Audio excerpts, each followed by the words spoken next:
Hello everyone, इस video में हम रेखीय अभिक्रमित अनुदेशन यानी कि लीनियर प्रोग्राम्ड इंस्ट्रक्शन तथा ब्रांचिंग प्रोग्राम्ड इंस्ट्रक्शन के बारे में बात करेंगे। लास्ट वीडियो में हमने प्रोग्राम्ड इंस्ट्रक्शन के बारे में डिस्क्राइब में जाना था, तो शुरू करते हैं आज का टॉपिक रेखीय क्रमित अनुदेशन। रेखीय क्रमित अनुदेशन यानी कि लीनियर प्रोग्राम्ड इंस्ट्रक्शंस की बात करें तो इसको 1954 में हार्वर्ड विश्वविद्यालय के प्रोफेसर B.F. स्किनर ने दिया था। इसको श्रृंखला अभिक्रमित अनुदेशन भी कह सकते हैं। इसका आधार मनोवैज्ञानिक है व इसका प्रमुख उद्देश्य इंस्ट्रक्शंस देना है। रेखीय अभिक्रमित अनुदेशन का शाब्दिक अर्थ है सीधी रेखा का कार्यक्रम, यानी कि ऐसा कोई कार्यक्रम जिसे हम किसी लाइन में अरेंज करते हैं, जिसमें विद्यार्थी एंटरिंग बिहेवियर से टर्मिनल बिहेवियर तक सीधी रेखा में चलता रहता है, यानी कि प्रारंभिक व्यवहार से अंतिम व्यवहार तक सीधी रेखा में चलता रहता है।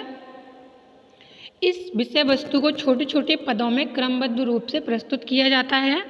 इसमें जो कंटेंट होता है उसको स्मॉल स्मॉल स्टेप्स में हम क्या करते हैं, रिप्रेजेंट करते हैं तथा उसे सीक्वेंस में रखते हैं, जिससे प्रत्येक पद पर बालक की रिस्पॉन्स होता है या उसकी अनुक्रिया होती है, जिसका संबंध अंतिम व्यवहार यानी कि टर्मिनल बिहेवियर से होता है। इस अनुदेशन में विद्यार्थी को प्रत्येक पद यानी कि स्टेप को पढ़ाना होता है और उसी प्रकार से वह धीरे धीरे वांछित व्यवहार अर्जित कर लेता है। वह अपने मार्ग में विचलित नहीं होता है। इसके स्वरूप को हम निम्न प्रकार से प्रदर्शित कर सकते हैं। स्वरूप को देखें तो ये इन्होंने स्टेप बना दिए, किसी कंटेंट को डिवाइड करके इन्होंने ये 7 स्टेप में इसको डिवाइड कर दिया।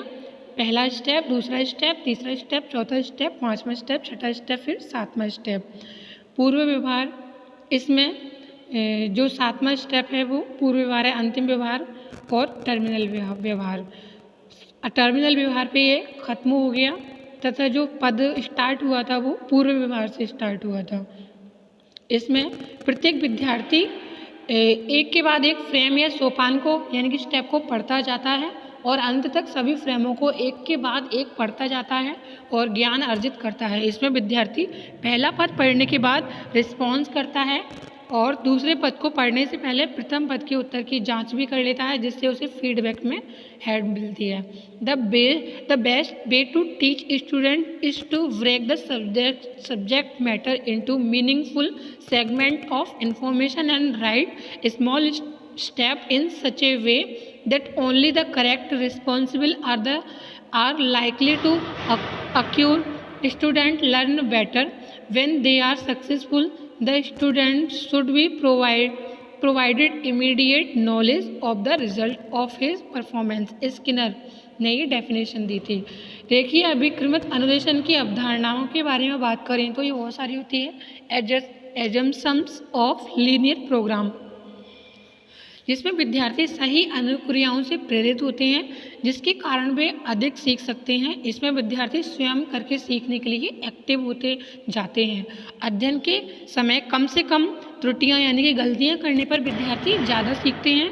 इसमें पाठ्य वस्तु को सरल व सुग्राह्य यानी कि ईजिली रूप में स्मॉल स्टेप में रिप्रेजेंट किया जाता है, इसलिए विद्यार्थी अधिक सीखते हैं।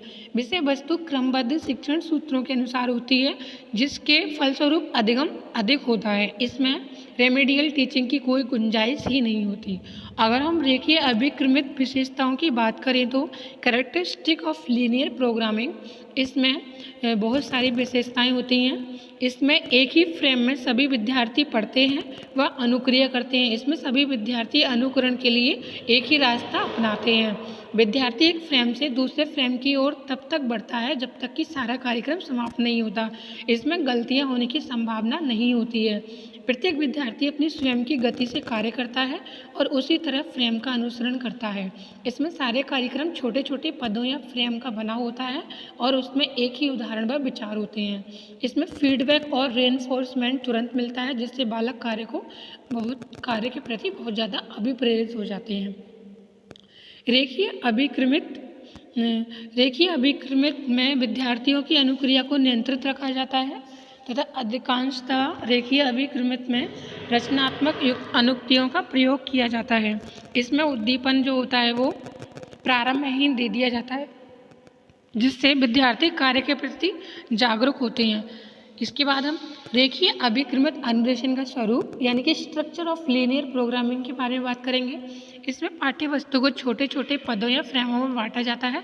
इसमें 3 पद निहित होते हैं, उद्दीपन तथा अनुक्रिया तथा पुनर्बलन यानी कि रेनफोर्समेंट। सबसे पहले हम उद्दीपन की बात करेंगे। यह अनुदेशन व्यवहारवादी मनोविज्ञान के सिद्धांतों पर आधारित होता है। रेखीय अभिक्रमित अनुदेशन में पद उद्दीपन होते हैं जो विद्यार्थी को प्रतिक्रिया करने के लिए प्रेरित करते हैं। इनको स्वतंत्र चर भी कहा जा सकता है। इसके बाद हम अनुक्रिया के बारे में जानेंगे, रिस्पॉन्स के बारे में। विद्यार्थी को स्टिमुलेशन के लिए अपेक्षित रिस्पॉन्स करनी होती है, जिसे हम डिपेंडेंट वेरिएबल कहते हैं। यह अनुक्रिया जो होती है वो स्टिमुलस पर बेस्ड होती है और विद्यार्थी के पद के प्रति की गई प्रतिक्रिया अनुक्रिया कहलाती है। इससे विद्यार्थियों के ज्ञान में वृद्धि होती है और अनुक्रिया की पुष्टि विद्यार्थी को पुनर्बलन प्रदान करती है। अनुदेशन में 2 प्रकार की अनुक्रियाएं होती हैं, रचनात्मक अनुक्रिया तथा डिस्क्रिमिनेंट रेस्पॉन्स। रचनात्मक यानी कि कॉन्स्ट्रिक्शंस रेस्पॉन्स तथा डिस्क्रिमिनेंट रेस्पॉन्स। जब प्रत्येक पद के लिए निर्धारित स्थान में विद्यार्थी को अनुक्रिया लिखनी होती है, यह अनुक्रिया विद्यार्थी के लिए नया व्यवहार होती है। यही व्यवहार रचनात्मक अनुक्रिया कहलाती है। कुछ पदों में अनुक्रिया के लिए 2 विकल्प दिए जाते हैं व उनमें से एक ही अनुक्रिया होती है। पद को पढ़ते समय विद्यार्थी को सही अनुक्रिया का चयन करना होता है। इसको ही हम विभेदीकरण अनुक्रिया कहते हैं। इसके बाद हम रेनफोर्समेंट या पुनर्बलन की बात करें तो प्रत्येक विद्यार्थी को अपनी अनुक्रिया की जांच करनी हो जिसके लिए प्रत्येक अभिक्रमित के अंत में सही उत्तर दिया जाता है। विद्यार्थी अनुक्रिया में सही होने पर अधिक सीखने के लिए प्रेरित होता है। यह सही अनुक्रिया विद्यार्थी को नया ज्ञान प्रदान करती है। इसको हम पुनर्बलन कहते हैं। रेखीय अभिक्रमित अनुदेशन की सीमाएं यानी कि limitations of linear program instructions. यह विधि बहुत ज़्यादा कॉस्टली होती है। इस विधि में समय ज़्यादा लगता है। इसमें विद्यार्थी स्वतंत्र नहीं रह पाते। इस विधि द्वारा विद्यार्थियों को केवल कॉग्निटिव डोमेन का ज्ञान प्राप्त होता है, भावनात्मक व क्रियात्मक पक्ष का ज्ञान प्राप्त नहीं होता। यह सभी स्कूल विषय के लिए सामग्री पैदा करने के लिए सहायक नहीं होती। उच्च स्तर की अभिक्रमित सामग्री पैदा करना बहुत ज़्यादा कठिन होता है। तो आज हमने रेखीय अभिक्रमित अनुदेशन के बारे में जाना, इसकी गुणों के बारे में, इसकी विशेषताओं के बारे में जाना। इसके हमने 3 पार्ट्स में डिवाइड किया, 3 फ्रेम्स में बांटा, जिसको हमने स्टिमुलस, रिस्पॉन्स तथा रेनफोर्समेंट कहा। किसी बच्चे को हम स्टिमुलस देंगे, उसके बाद हम उस बच्चे को स्टिमुलस लेने के बाद उसकी रिस्पॉन्स को देखेंगे तथा उसको ऑब्जर्व करेंगे तथा रिस्पॉन्स को हम डिपेंडेंट वेरिएबल कहेंगे। यह जो रिस्पॉन्स होती है वो स्टिमुलस पर बेस्ड है। इसके बाद रिस्पॉन्स के बाद जो प्रोसीजर होगी उसको हमने क्या कहा, रेनफोर्समेंट कहा।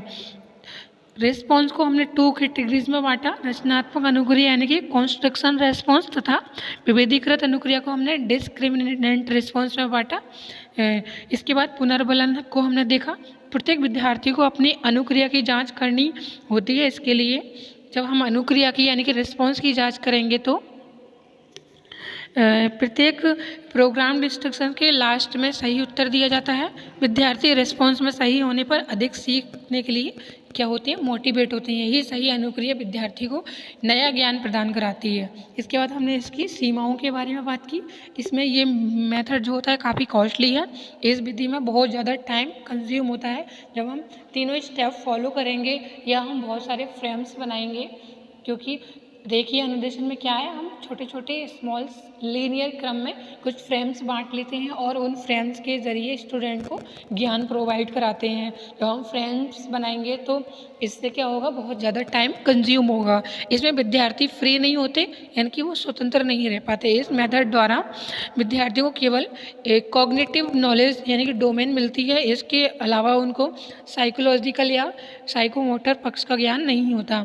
यह सभी स्कूल विषयों बच्चों के लिए सामग्री पैदा करने में हेल्पफुल नहीं होते और उच्चतर की अभिक्रमित सामग्री पैदा करने के लिए बहुत ज़्यादा कठिन होते हैं। इसके अलावा हमने इसकी विशेषताओं के बारे में जाना। इसमें जो सभी विद्यार्थी पढ़ते हैं वह अनुक्रिया करते हैं।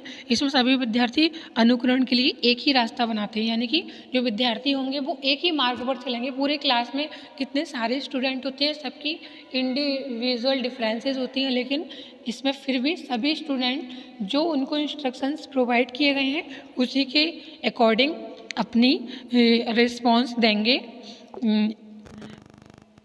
इसमें एक फ्रेम से दूसरे फ्रेम की ओर तब तक बढ़ता है जब तक कि सारा कार्यक्रम समाप्त नहीं होता है, यानी कि एक फ्रेम के बाद दूसरा फ्रेम, उसके बाद तीसरा, उसके बाद चौथा, उसके बाद पाँचवा, उसके बाद छठा, उसके बाद सातवां। लास्ट में जो होता है वो टर्मिनल बिहेवियर होता है, अंतिम व्यवहार होता है। तो जो सबसे पहले जहाँ से हम शुरुआत करते हैं वह इसका एंटरिंग बिहेवियर यानी कि पूर्व व्यवहार होता है।